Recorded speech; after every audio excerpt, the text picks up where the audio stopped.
Buenas tardes, muchísimas gracias por estar con nosotros en esta sobremesa.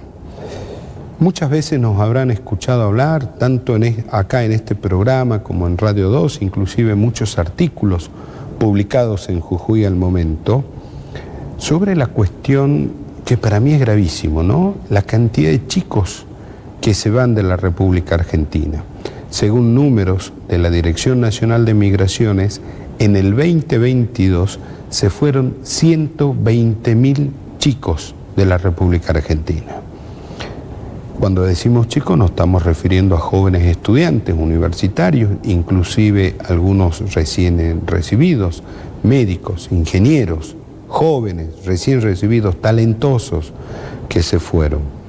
Hemos conversado en este programa con una joven jujeña que está llevando adelante su vida y su carrera en Nueva York, y ella contaba las razones por las cuales se había ido, ¿no? Y una de esas razones era la incertidumbre, y cuando le preguntábamos por qué se fue, ella decía: porque puedo prever, puedo pensar cuál va a ser mi futuro, cuál va a ser mi mañana.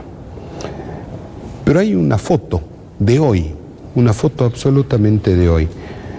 Es un trabajo que hace el Observatorio de Psicología Social de la Universidad Nacional de Buenos Aires, puntualmente de la Facultad de Psicología de la UBA.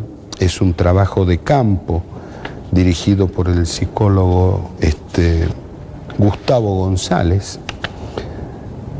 Y esta muestra, esta fotografía que vemos de la Argentina de hoy, nos dicen que el 52% de los argentinos tiene intenciones de emigrar.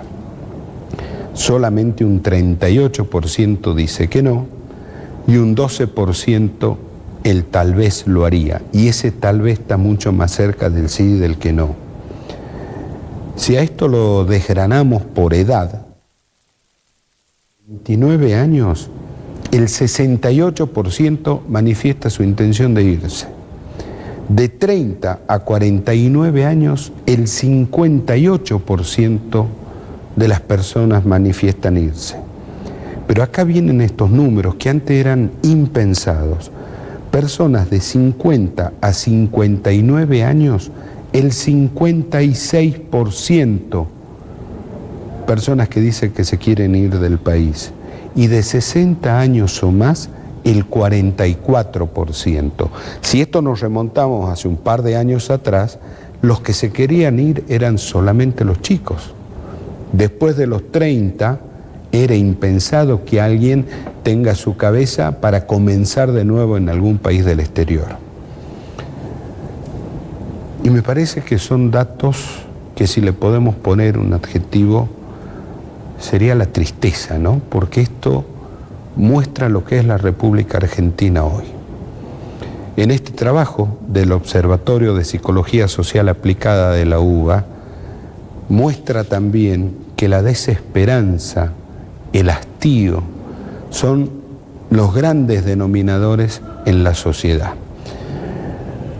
La pregunta es: ¿cómo le devolvemos a estas personas la esperanza de quedarse en el país? Y sobre todo, ¿qué es lo que pasa, qué es lo que atraviesa por la cabeza de una persona cuando dice que se quiere ir? De esto vamos a conversar. Lo hemos invitado al psicólogo Néstor Martiarena para charlar un poco y entender esta triste realidad de la Argentina. 30 segundos y estamos con él.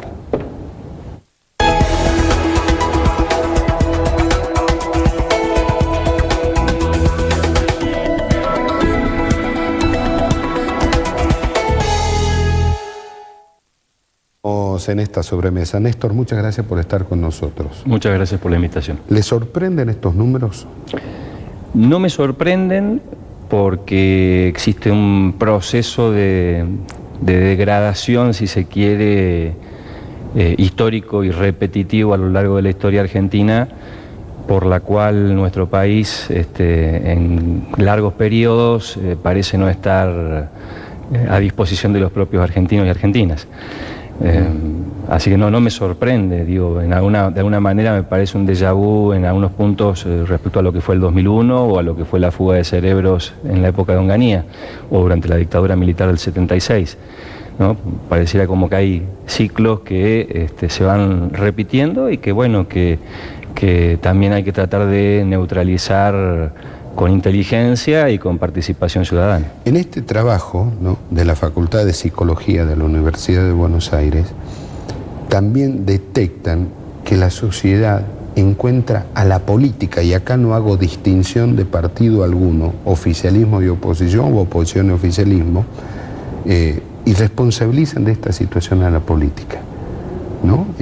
Claramente hay este trabajo habla de hartazgo, hastío de las personas con circunstancias que lamentablemente no las pueden cambiar. Bueno, los estudios de percepción siempre son estudios que, así como visibilizan lo que está en la conciencia de la gente, también invisibilizan aquellos factores sociales, psicosociales, que no son tan evidentes, pero que están operando. En parte yo coincidiría con ese hartazgo respecto a la política, pero creo que lo que queda también invisibilizado es la opresión que genera un sistema económico en donde lo humano viene quedando siempre en un segundo plano.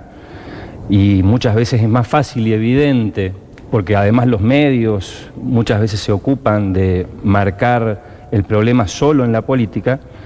Creo que también hay que poder ver que el problema es mucho más complejo y que la política no decide todo en un país.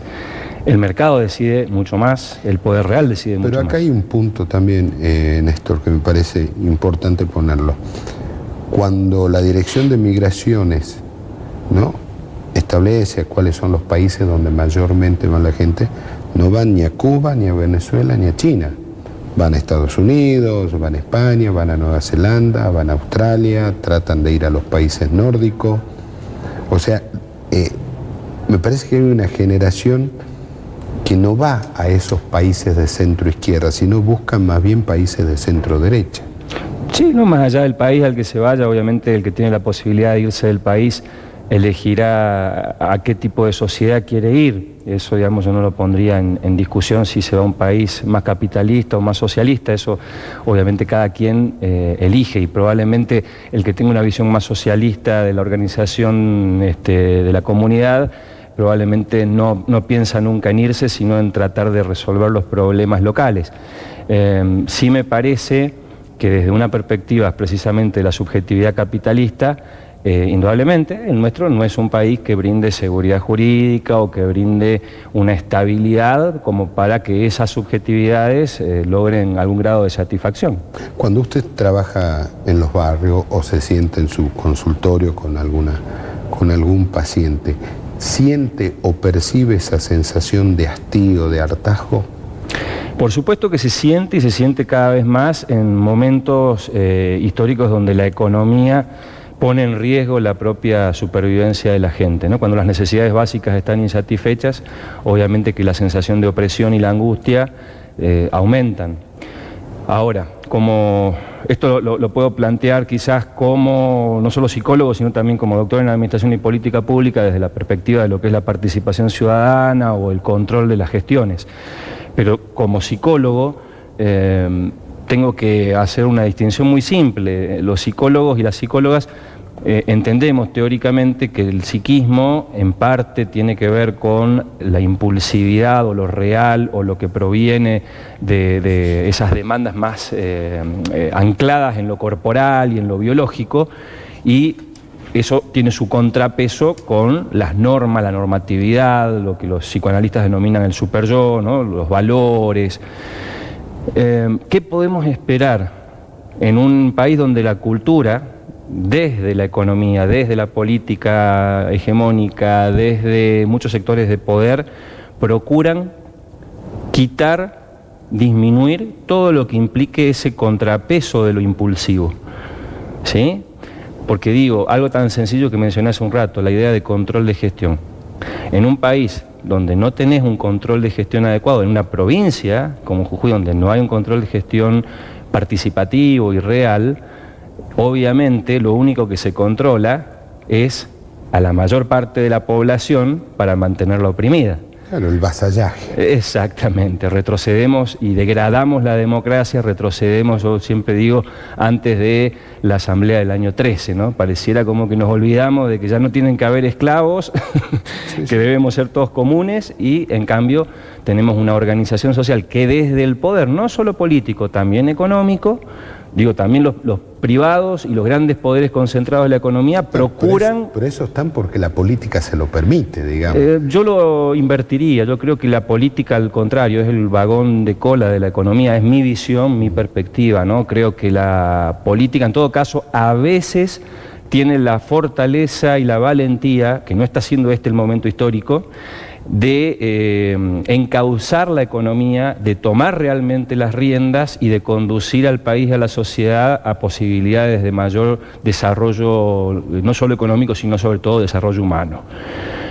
Me impactó mucho, por ejemplo, ayer ver un video de un militante social francés, ¿sí?, cuestionando a Macron en la plaza pública en París, donde cuestionaba precisamente el tema del trabajo, de cómo el capitalismo busca una cada vez mayor exigencia laboral y más tiempo de trabajo, cuando en realidad lo que un capitalismo social o un capitalismo más humanizado debería propender es a que las personas puedan tener calidad de vida trabajando incluso un poco menos para que haya empleo para todos y todas.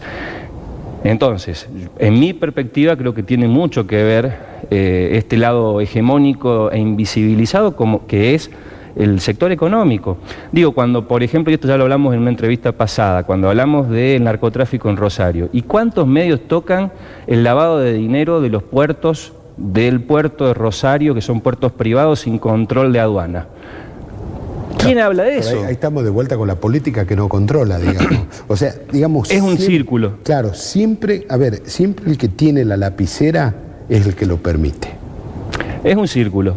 Es un círculo y por eso mencionaba que lamentablemente en este momento histórico no tenemos la voluntad política ni en nación, ni en provincia, ni en las localidades, una voluntad política férrea de defender lo público, de defender a la comunidad y a la sociedad. Estas personas que están desesperanzadas, que están hartas, que están cansadas, ¿no? Inclusive hay una frase de González, de Gustavo González, el director de este trabajo, cuando él plantea, ¿no?, las percepciones de la gente, dice, todo este conjunto de emociones negativas, dice, es altamente estresante.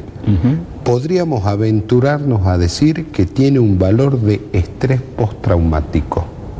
Totalmente, sí, sin duda. Cuando uno no puede satisfacer mínimamente sus necesidades, ni siquiera estoy hablando de proyectos de vida, ¿no? O sea, necesidades básicas, porque acá ni siquiera es que no podés realizar tu proyecto empresarial o profesional o de vida, sino que directamente hay días que las familias argentinas y jujeñas no pueden ni siquiera planificar su semana o su día a día de cómo van a comer o vestirse. Entonces, indudablemente, cuando uno está en una situación tan desguarnecida ante condiciones concretas de existencia, impera la angustia, ¿sí?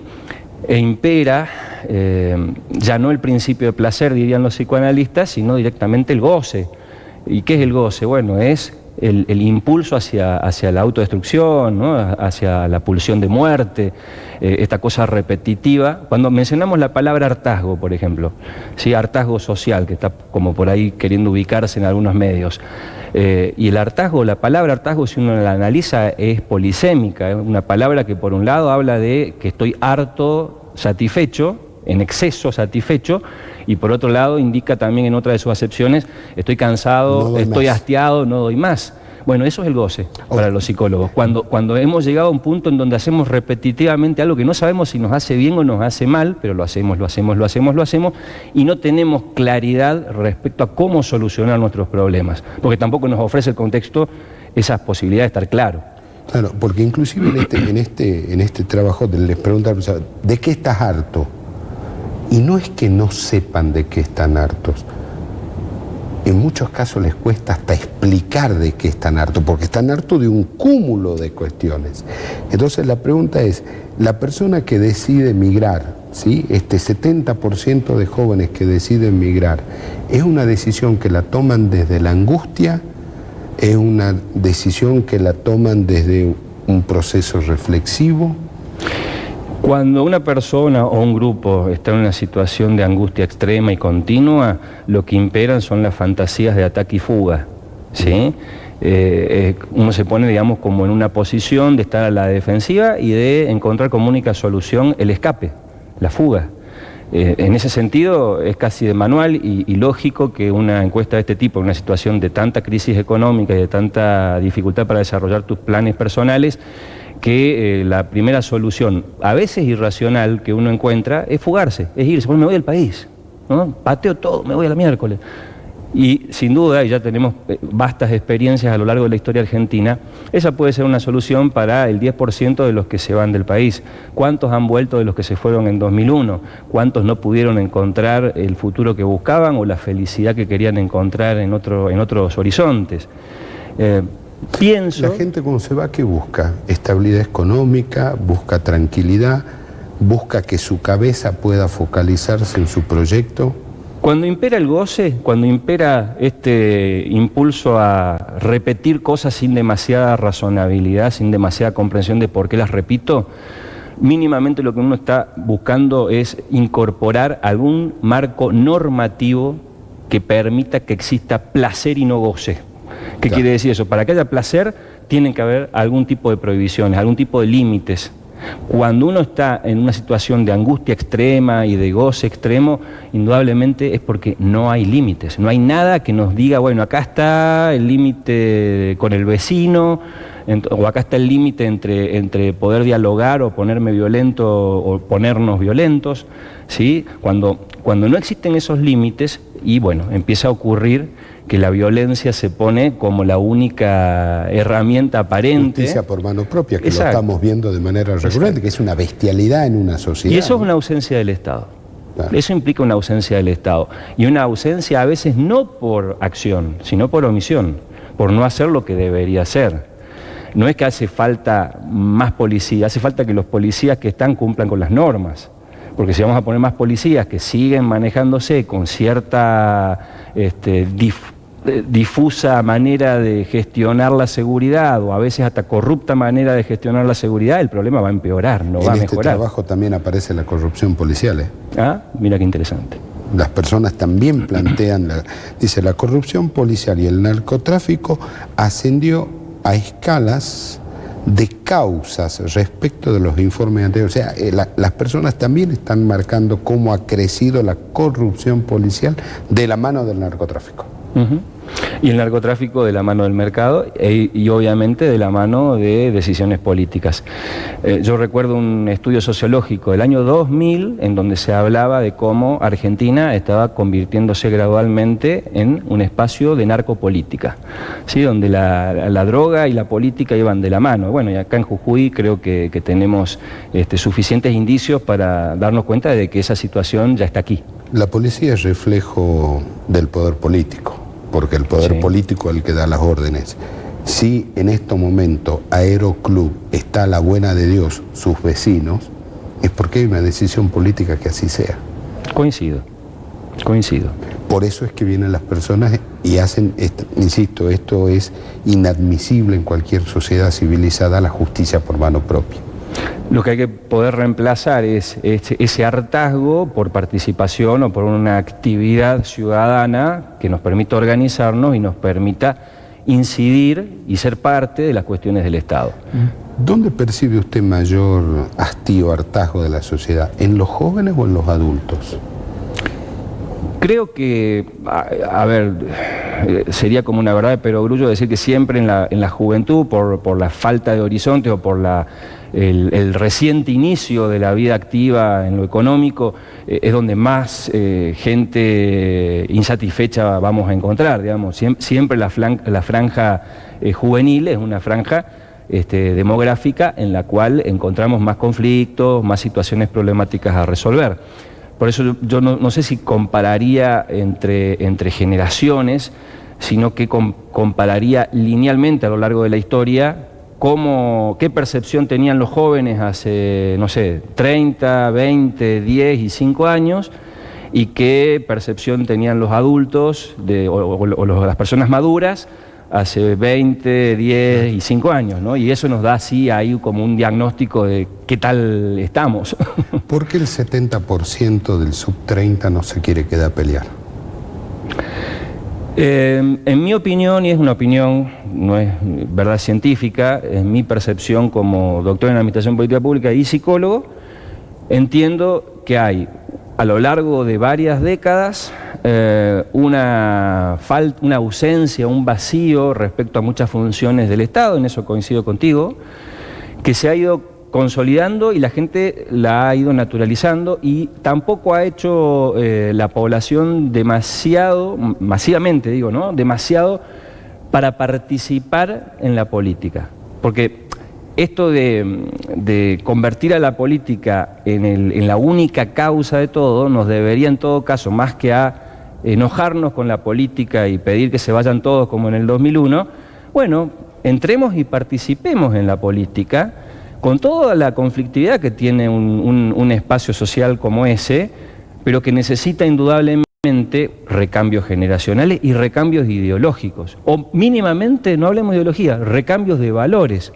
Porque mínimamente tenemos que poder devolverle a la política una masa crítica de personas que actúen desde la transparencia, la ética, el humanismo.